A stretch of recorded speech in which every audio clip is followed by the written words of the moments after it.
Most Jamaicans don't know this, but there was a moment in our history when Jamaica was positioned to become the Singapore of the Caribbean, one of the richest islands in the world. What? Let me break it down. Back in the year 1960, Jamaica had one of the fastest growing economies on the planet. We had strong bauxite exports, booming tourism, stable currency, and international investors lining up to build factories right here. And here's the wild part. Singapore, the country everybody talks about today, was actually behind Jamaica in development at that time. They were studying our model.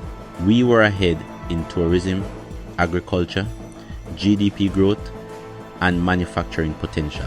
But while Singapore went all in on long-term planning, technology, education, and unified national vision, Jamaica got pulled into waves of political division, global oil crises, rising debt, and economic pressure that shifted our direction.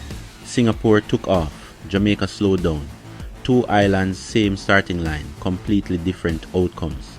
But here's the part that gives hope.